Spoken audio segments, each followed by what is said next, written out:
Hello and welcome. Minnesota Department of Human Services, Depression Seminar, Susan Dannon, LICSW, RPT, Minnesota Child Welfare Training System, Minnesota Department of Human Services, mn.gov/DHS.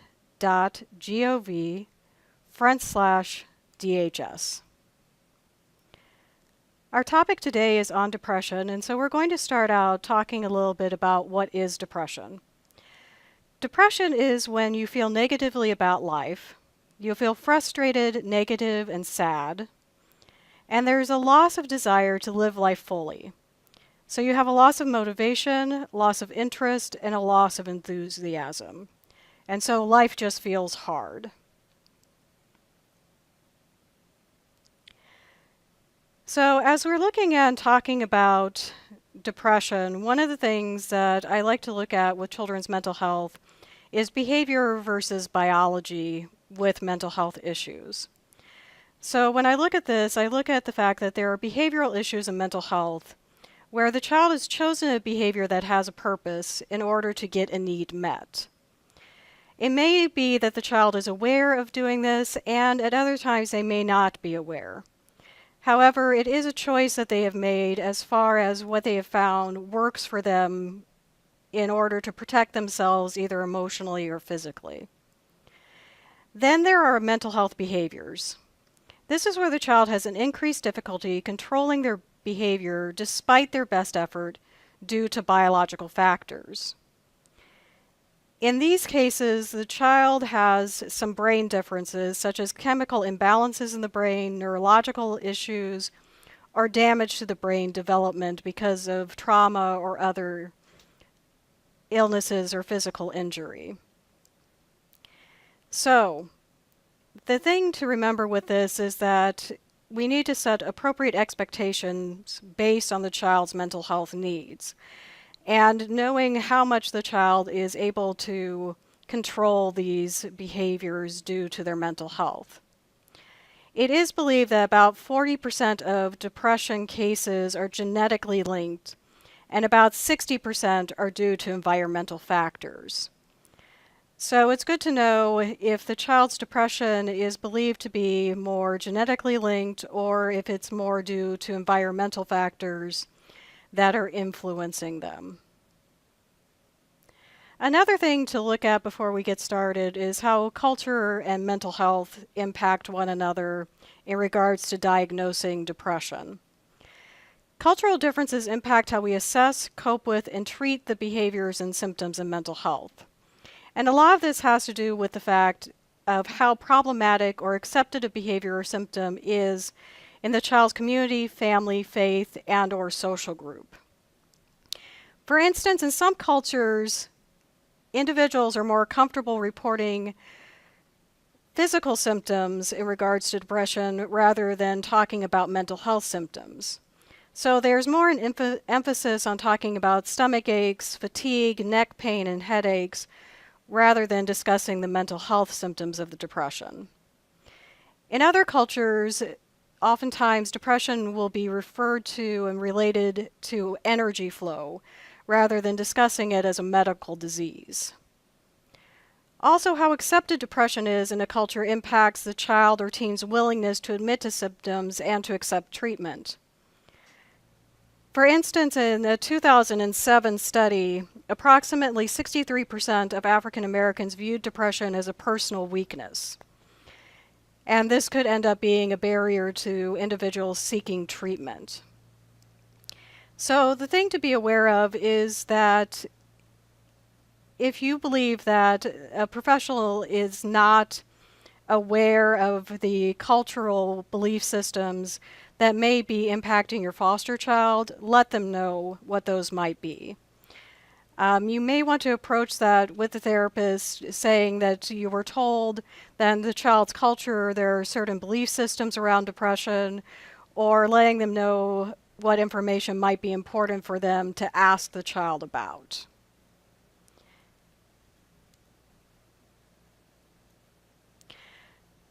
So with depression is included in the DSM, which is the Diagnostic and Statistical Manual.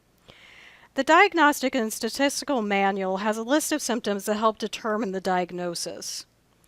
So the diagnoses are based on research and categorized within the DSM. They are based on Western medical practices, and this is part of where culture can come in and impact how the diagnoses are looked at. In the DSM, you need to meet minimum number of symptoms to be given a specific diagnosis. So we're going to move forward and talk about the different symptoms that are listed for depression. One thing to remember is that depression does look different in children, and especially young children. So as we go through the symptoms, we'll also look at that piece as well. So the depression symptoms include irritability and anger, sadness and hopelessness, difficulty concentrating, low energy, and withdrawal from activities and friends. So with the irritability and anger, especially young children often don't display intense sadness when they're depressed. Instead, they display more irritability and an angry, irritable mood. Children will often say that everything just feels wrong, like a frustrating itch that they can't scratch and won't go away. Older children and teens will talk more about the sadness and hopelessness. Then with the difficulty concentrating, this has to do with the fact that depressed children often have a hard time focusing because they're so focused on their negative thoughts and their emotions. This sometimes can be mistaken for attention deficit issues, and it really is more tied to their depressive thoughts and feelings getting in their way of their ability to focus and concentrate. The low energy really is about a lack of motivation stemming from feelings of worthlessness or that life isn't worth putting energy into. It can also be linked to sleep disturbances that are often seen with depression. The withdrawal from friends and activities often has to do with the fact that depressed children feel worthless and negative about themselves and their life. And so this leads them to withdraw from friends and activities that they used to enjoy and find meaningful. The next set of depressive symptoms included changes in appetite or sleep, either increased or decreased, feeling worthless or guilty, negative thoughts and feelings about themselves or their life, and then thoughts of death or suicide. So as mentioned up above, the changes in appetite and sleep can be increased or decreased. So with the appetite, you may see a child who is eating more than normal because they are using food as a way to try to comfort themselves and feel better. At other times, they may eat less than usual because nothing feels good, even food, and so they lose interest in eating. With the sleep issues, what you will see is either children having difficulty falling asleep and or staying asleep, or they may sleep for long periods of time, and there may be issues with them alternating between the two extremes. With the feeling worthless or guilty, that ties into that negative sense of self. Children will describe feeling bad about themselves and will often say negative things about themselves in their life, such as, I'm stupid, everyone else's drawing in school was better than mine, I just always mess things up, nothing works right for me.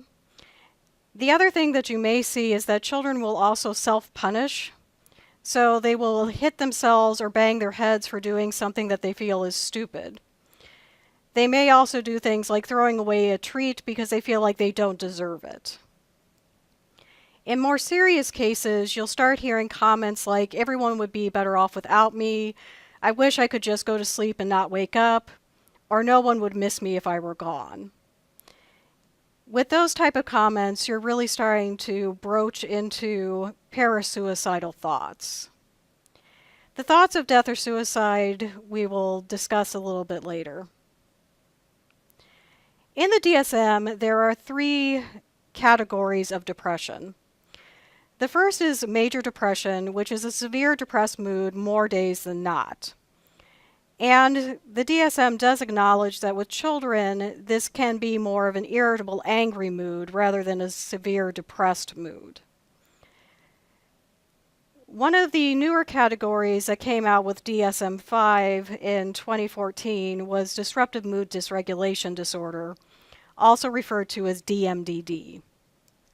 Children with DMDD are frequently irritable and have frequent episodes of extreme temper outbursts. DMDD was added to the DSM to address children with extreme emotional irritability and angry mood swings with intense anger outbursts. And the intent was to decrease children being diagnosed with a mood disorder or bipolar disorder, when really in the research it was found that these type of extremes could be related more to significant depression. What the research also found is those children who fit into the category of DMDD also had increased risk of developing major depression later in life or anxiety disorders. Persistent depressive disorder, or PDD, focuses more on chronic types of depression. So with PDD, you generally have less severe symptoms than major depression, but the depression lasts a longer period of time. So with adults, the depression needs to have lasted 2 years, and for children, it needs to have lasted at least a year. This type of depression can be very frustrating for children and adults because it can often trigger feelings of hopelessness because it feels like they just can't get better. So some of the behavioral issues that you'll end up seeing in depression is that depression can cause children not to care about what's expected, or they will have a lack of motivation to follow through. So it's not that the child is actively refusing to do things in order to go against authority, but it's more about the fact that they can have very low self-esteem, which causes them to feel like they can't do things. So they will either simply fail to comply without saying anything because they don't feel capable of what they're doing, or they may at times refuse to comply and will state that they don't feel like they can do it well enough. And so in a lot of ways, it's easier for them to avoid doing the task rather than doing it and feeling like they're going to be a failure at it. So some of the behaviors that you may see in the school or community with depressed children and teens is an avoidance of academic and peer activities, where they are avoiding interacting with other individuals because they feel so negatively about themselves. They oftentimes will feel misunderstood by others, and they will often assume that others see them in a negative light. So it's easier for them to avoid academic and peer activities, and so they're not really being oppositional about these things. It's more about that they feel very uncomfortable and negative, and so it's easier to just not be involved. The other thing that you'll see is refusal or reluctance to attend school and other activities. Again, this has to do with their lack of motivation and feeling negatively about their life. Oftentimes they don't see the point of doing things, and again, it's not about them being oppositional. It's about the fact that they feel so negatively about themselves and others that it's hard for them to feel like they belong and want to attend school and the activities that they used to do. The other thing that you'll see is that there will be issues with being disorganized and having difficulty concentrating and completing work. And we had talked about that symptom a little bit earlier. The other thing that you'll see is them being easily frustrated and angered. And this is often because they feel so negatively about themselves and others, they become irritable and have a very low frustration tolerance. They may direct this anger at themselves, or they may externalize the anger and be angry at other people or situations. As mentioned earlier, children and teens with depression do often have sleep issues. And so one of the other behaviors that you'll see is that they often appear sleepy and tired. Along with this, there will be frequent trips to the nurse's office. Because depression is often linked to physical symptoms like stomach aches, headaches, muscle pain, and exhaustion, children and teens will often seek out the nurse's office as a safe place that they can escape and can rest and try to feel better. So, from a biological and medical standpoint, it is believed that neurotransmitters in the brain help send messages between the nerve cells.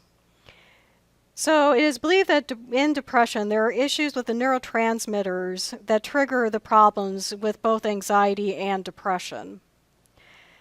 So the two neurotransmitters that they believe are most impacted for both anxiety and depression are serotonin and norepinephrine. Serotonin is a chemical that is specifically important in our feelings of well-being. And deficits in serotonin are one of the causes for depression. Norepinephrine is the other chemical that seems to be impacted for depression and anxiety. Norepinephrine dampens noise and increases our ability to think and reason. So again, the norepinephrine is at a lower level for individuals with depression and for anxiety.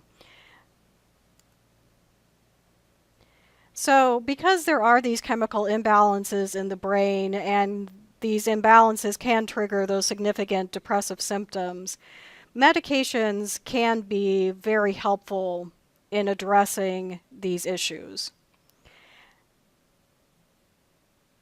So with depression, there are antidepressant medications that in general are meant to increase serotonin and norepinephrine levels in the brain. In research, it has been shown, especially with teenagers, that antidepressants can be very helpful, along with cognitive behavioral therapy.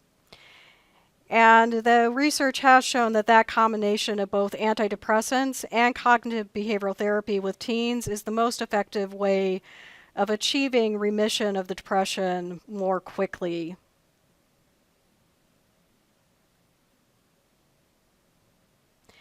So, some things about suicidal thoughts when it does become a crisis for both children and adolescents with depression. What I'm going to do is I'll go through this list to help you just become more aware of the most at-risk behaviors for children and adolescents. So those at-risk behaviors include increased talking and joking about death or suicide, a preoccupation with death, increased levels of hopelessness, self-destructive behaviors or close calls, increased emotional pain, and increased need to alleviate that pain, an increased level of stress, an increased level of self-hate, and giving away of possessions. One thing to keep in mind with suicidal thoughts is that young children can show suicidal symptoms.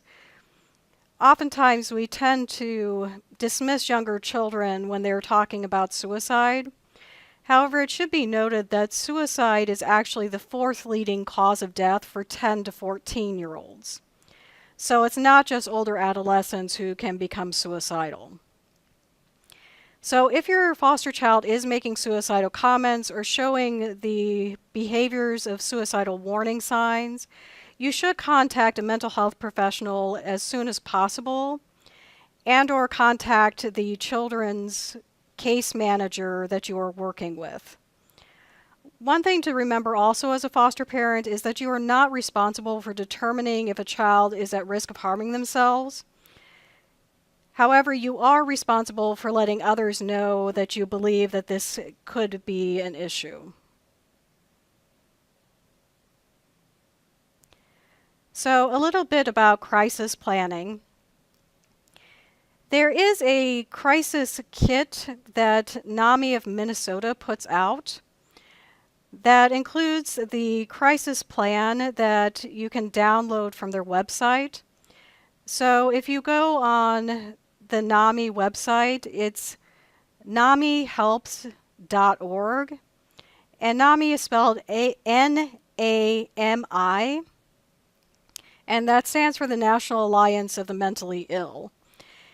The National Alliance of the Mentally Ill is actually a national organization that then has local branches at the state level. So the one nice thing about the NAMI crisis booklet that is on the Minnesota website is that all the information in there is Minnesota numbers and Minnesota resources. So it can be a very useful tool to have for foster children before they go into crisis so that you have that plan in place. The other thing is that NAMI will at times update the crisis plans on their website, so you may want to check there occasionally to see if there's updated versions. Some of the things that they do talk about in the crisis plan is that you should have an information binder for each of your foster children.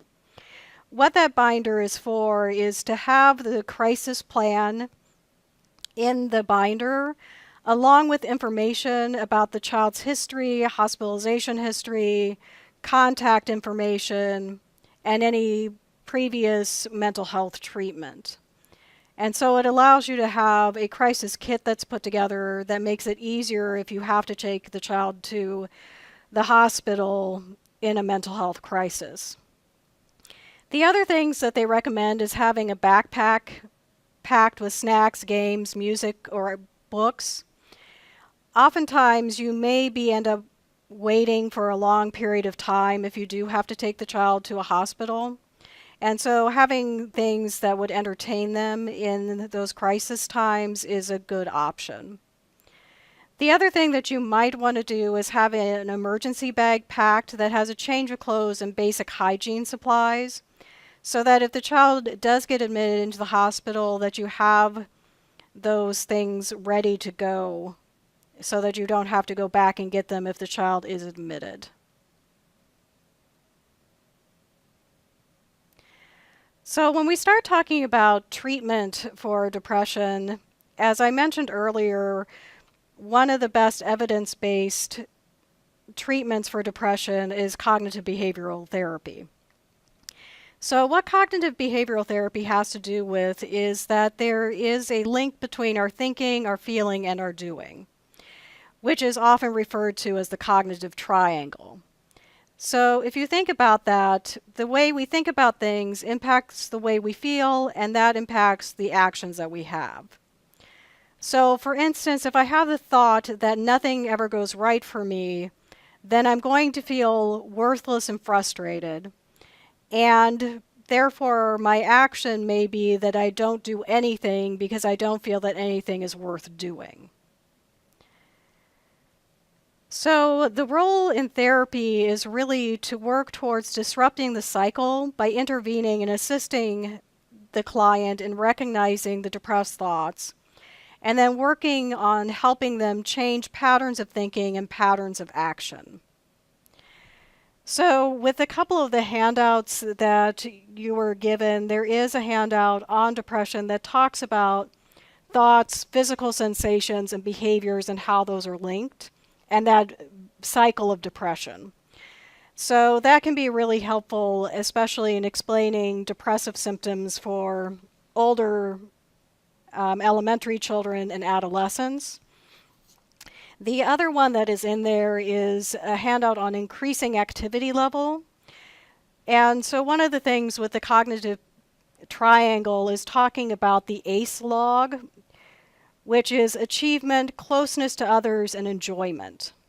And so what the ACE log does is for individuals with depression to keep a log of their activities, the things that they have achieved, their closeness to others, and their enjoyment.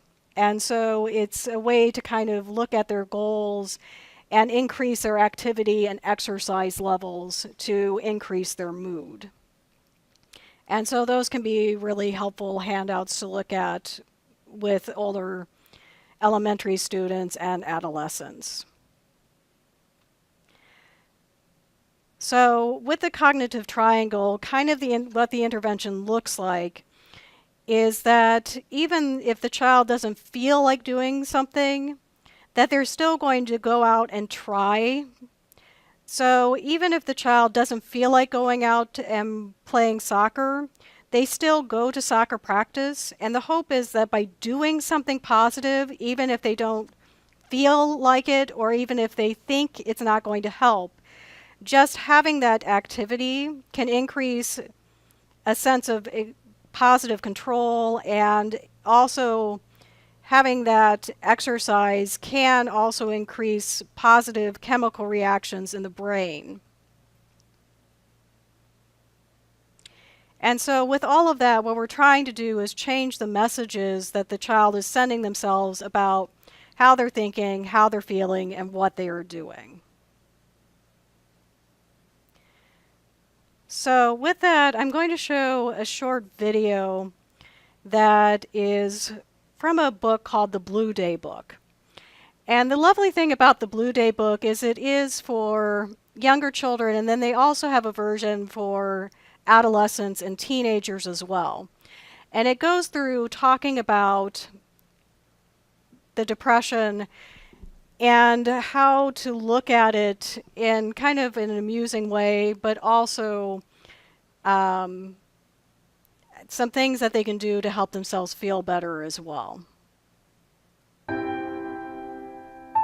Blue Day Book by Bradley Trevor Grieve. Everybody has blue days. These are miserable days when you feel lousy, lonely, and utterly exhausted.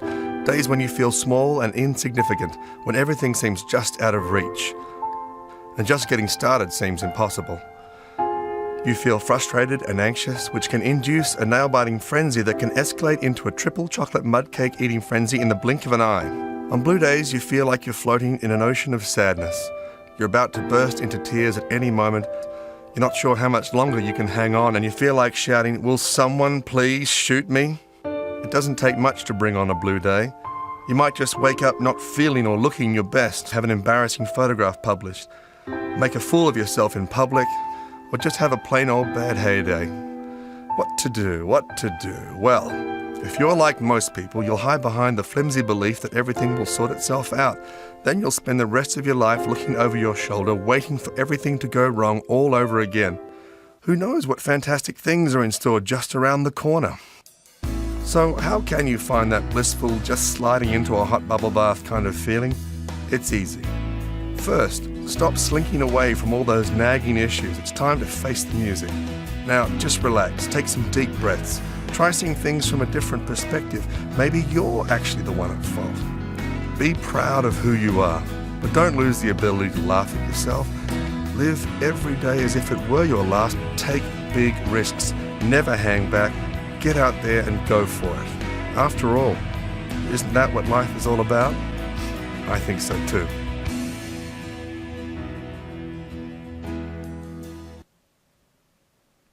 So hopefully that video gave you a little perspective of what depression can feel like for adolescents and teens, as well as having some ideas of things that people will try to do to help themselves feel better when they are depressed.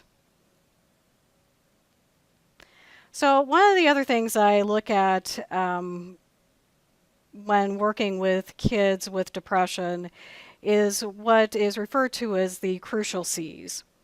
The crucial C's were developed by Betty Lou Bettner and Amy Liu, and it comes from a book called Raising Kids Who Can.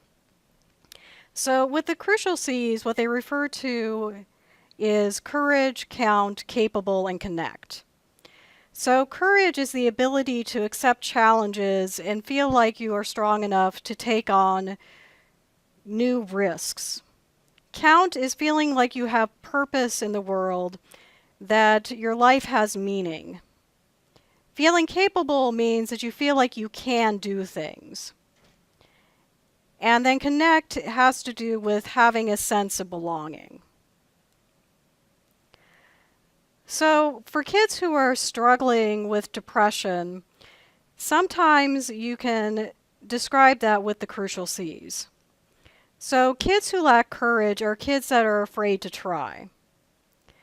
So with depression, they may not feel like they are able to do things because they are so negative about themselves and their lives. They're afraid that something bad is going to happen if they try something new, or they may be afraid that they're going to fail if they try something new. And so they begin having a lack of courage. With depressed kids, count usually is one of the big issues in that they don't feel very good about themselves. And they also feel that others don't think they're good enough, so that they don't have a place in this world, that they're not worthy of being on this earth. And this often can be sometimes where their suicidal thoughts may come from. The capable piece with depressed kids can be that they feel so badly about themselves that they're afraid that anything they do will turn out bad. It can also be frustration about the fact that they don't believe that they're able to figure things out, and so they just will always fail at everything. And so these are often the kids that just give up trying.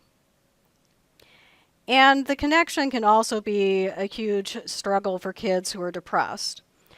With the connect, they feel like no one likes them, that they're worthless, and so they don't feel like doing anything or being with anyone because they don't feel capable of connecting to other people.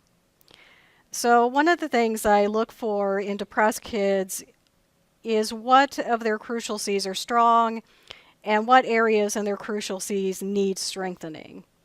So if I can find something that they are strong at, the idea is to try to focus on that strength and to try to help use that strength to shore up some of the areas of weakness.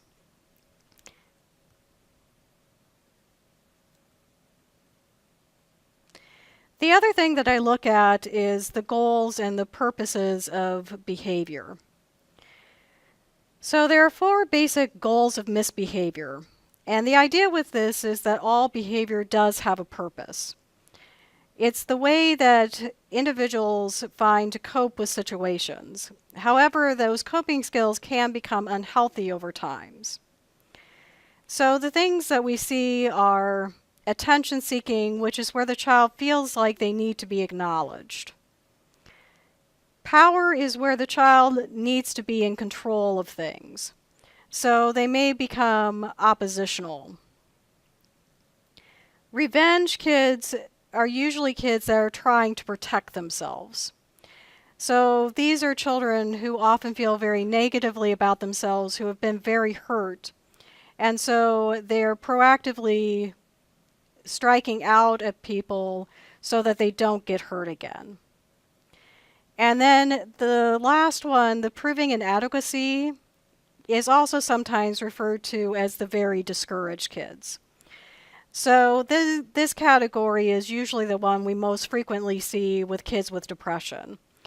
And this is the idea that if I try, I'm going to fail. And so it's easier just not to try at all. And so if you are able to identify which one of those goals of behavior the child is struggling with, then you may be able to focus your interventions on helping that. So especially with the proving inadequacy, we really want to encourage kids with depression to go ahead and try things so that they can feel capable and they can feel like they count. So one of the quotes from Rudolf Dreikurs is that children need encouragement like plants need water. So one of the things that I look at with that is that there is a difference between praise and encouragement. Praise is really external. It's about giving approval, and so it focuses on what others think is good rather than encouraging the child to find what they believe is good. So in a sense, praise is really about giving a gold star, giving a sticker, whereas encouragement is really more internal. It's about inspiring others to be their personal best despite how others may judge them as good.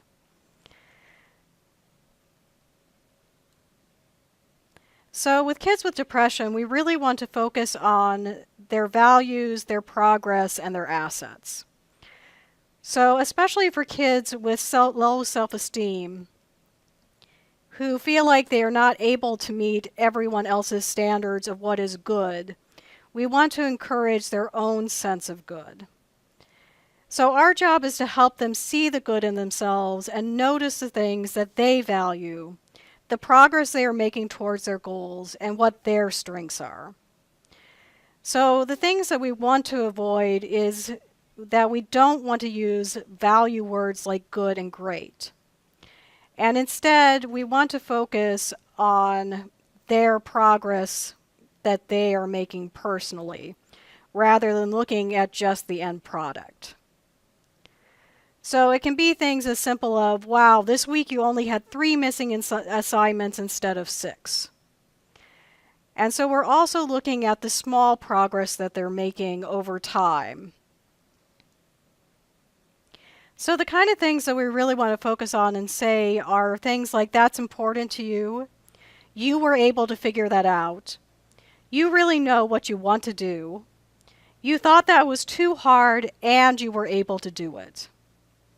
This is really important also as kids are working through their therapy with the cognitive and behavioral issues, because we want to encourage any little progress they make. So the fact that they did make it out to soccer that evening, even though they didn't feel like going, is a step in the right direction. And so we want to give them encouragement for the fact they were able to figure that out. So other things that you might want to say are things like, it sounds like you really worked hard at that and you should feel proud. So it's really about focusing on the child rather than focusing on what other people are thinking about the child. With that, it's also really important with depressed kids to return responsibility to them. So what returning responsibility means is that you're encouraging the child to take responsibility for him or herself. This encourages them that you believe in them and that you believe in their abilities to succeed. So the principle is that you should not do for children what they can do for themselves. And this is especially important for children with depression because we have a tendency to step in and rescue the depressed child when they're feeling sad or frustrated or having a difficult time. And this ends up reinforcing their feeling inadequate and incapable. So the things that we want to look at is the behavior that the child is showing. So it may be things like asking for help. So it may be like asking for help with behaviors. So a child may explicitly say, "Can you tie my shoes?" Or they may implicitly hint, "I can't tie my shoes." Or you may have the child who keeps pretending to try and tie their shoes over and over again with no success.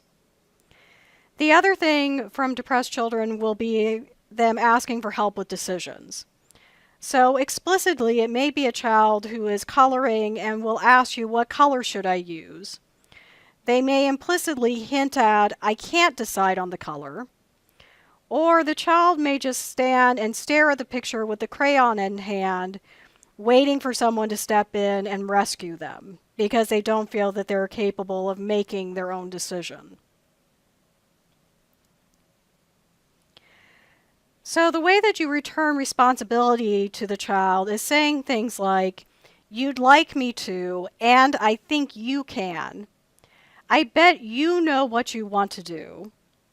You seem to want me to decide. Today you get to decide. You seem frustrated or unsure, and I know you can figure it out." So with all these statements, what we're wanting to do is acknowledge their feeling and then let them know that we believe in them and their ability to figure things out. And then what we want to do, especially with kids with depression, is give them a lot of positive encouragement when they make any effort towards figuring it out themselves. And the other reason that this is important is that it ties back into with that cognitive behavioral triangle, is that you're encouraging their change by encouraging them to do something. Now, there are times where you do not want to return responsibility to the child. So the first one would be if the child truly is not capable of doing something. So in those cases, what you want to do instead is try to collaborate with the child. So it's saying things like, let's try to do this together. Or giving suggestions such as, you know, some kids try to do it this way. Let's see if that will work. The other time is if the child's history indicates that you should not return responsibility. So if the child has fears due to trauma or if they're in need of some nurturing at that time, then you don't want to return the responsibility. And that ties into the current situation. If the child has had a particularly bad week or rough time because of a certain circumstance, then you may want to step in and take responsibility for them. In those cases, I normally will say something along the lines of, I know that you're able to tie your shoes, and I also know that you're having a bad day, so today I will tie those for you.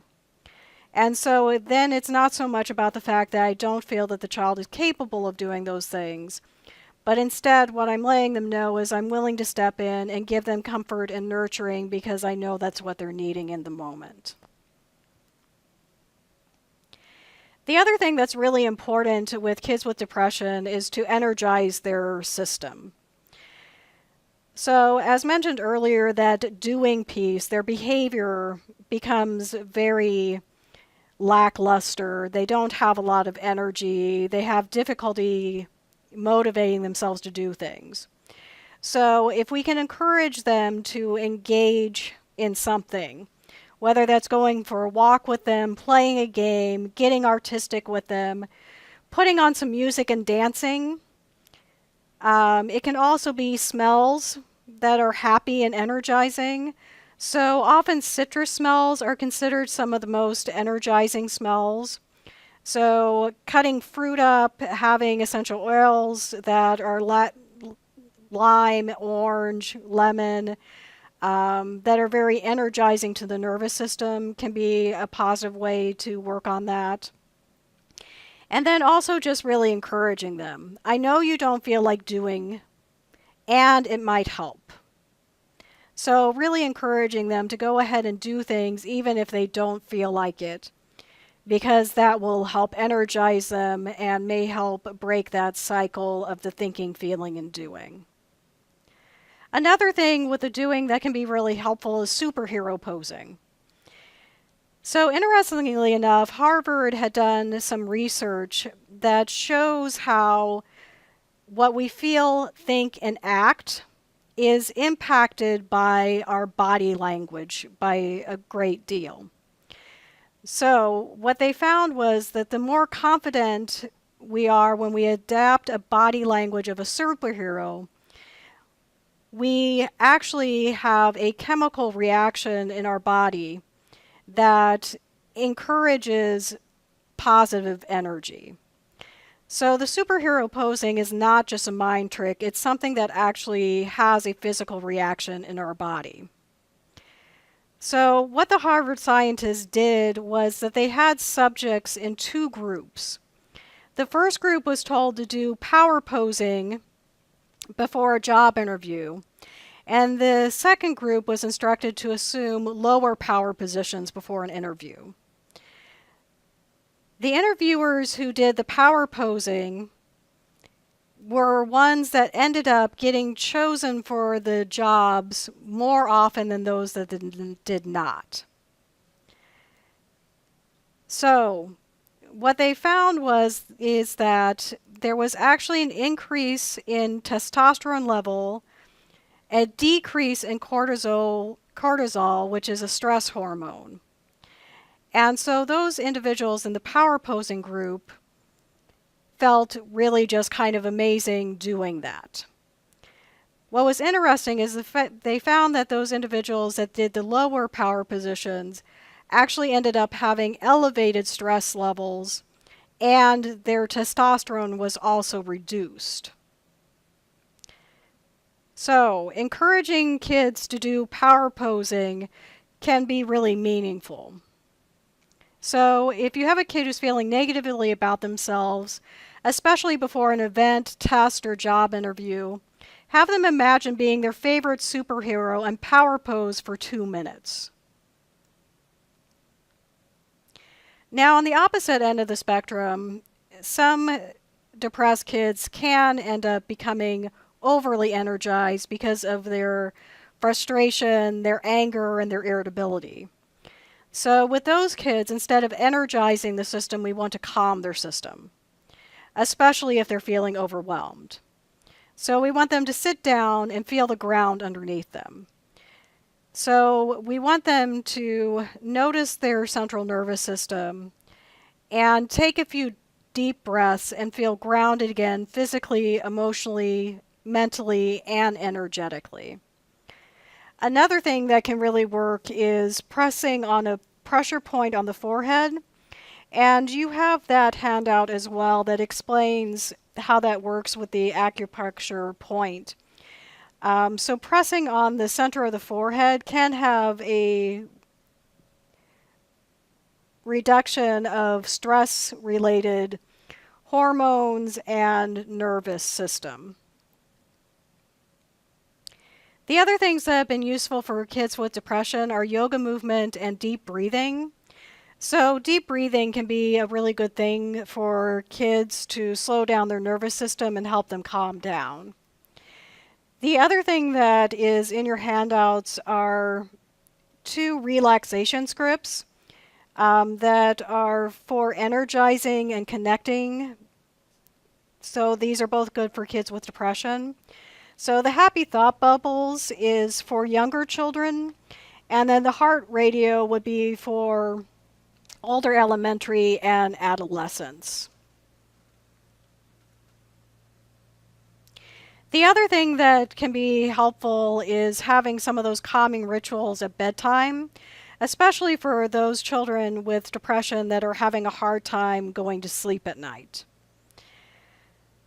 So you're wanting to use all of their senses to try to calm them. So it can be things like rubbing their hands and feet with lotion. And with that, especially if you're using any scented lotion, especially lavender has been shown to help induce sleep and reduce stress levels. Some other things that really help are listening to nature sounds or music as they're falling asleep. Reading to them can be something that's very soothing. Having yoga poses that are calming before bed. Drinking warm milk or having a warm bath. And then the relaxation scripts I mentioned can also be really useful in calming the system as the child is getting ready to go to sleep at night.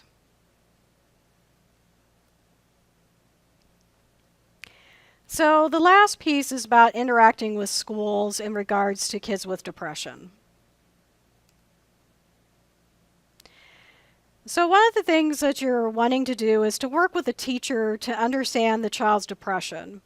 So helping the teacher understand the type of depression the child has, medications they may be on, what their capabilities are, and anything that is recommended from the therapist.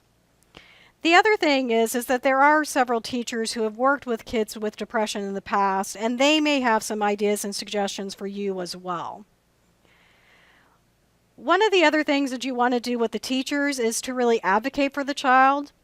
So if the child is having issues with work and tests, or homework is taking them too long despite their best efforts because of their depression, you may want to talk to the teacher about adjusting their work or extending times for their test to take some of that pressure off of them and to help them feel more successful and more capable.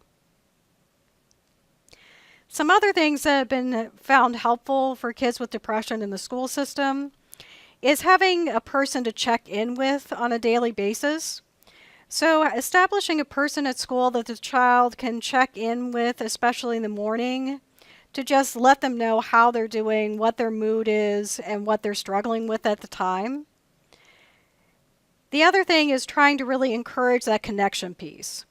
So encouraging ways the child can be involved at school, whether that's helping out in another classroom, engaging in or creating a club where they feel like they belong and where they can connect to other kids who are like them.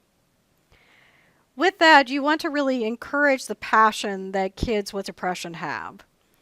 So if you can find projects that spark their interest, encouraging the school to allow a child with depression to pursue those passions at school can allow them to feel like they are making some progress and are contributing in a positive way. And by having that passion and that connection, then they more likely will feel like they count, that they have meaning and purpose in what they are doing. The last thing is that children who are depressed often have very low self-esteems, and those self-esteems are very fragile. So bullying can trigger some significant acting out behaviors, and or it can cause significant withdrawal and isolation, with the individual becoming even more depressed. So if you have a foster child who is depressed and there are any issues with bullying at school, you want to make sure that the school is aware of that and that gets addressed as quickly as possible.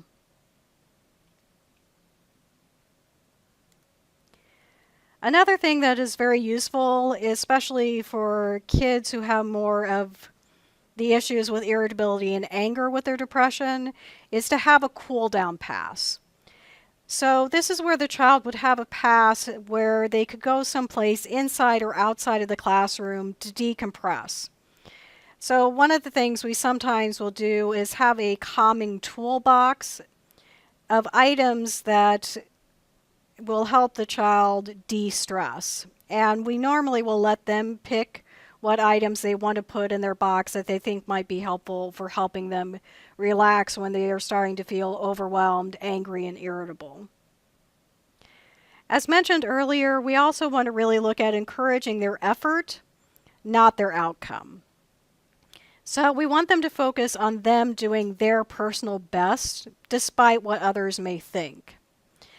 So our foster child may not get the gold star or the A+ from their teacher, but we want to let them know that's what is most important to us, is that they are doing their personal best, and the fact is that they should feel proud of that without worrying so much about what other people think they should be doing. And lastly, if you feel that the child is not getting their needs met, then you should talk to the school and or the child's foster care worker about getting assessed for special education. There are special education options for depressed children where they may qualify for a 504 plan or an IEP, where they can get special individualized educational assistance if they're really struggling in the school system. But they will need to be assessed to see if they qualify for that extra help in school. So thank you for taking time to listen to this seminar. This is the Minnesota Department of Human Services. Minnesota Department of Human Services, mn.gov/DHS. Thank you.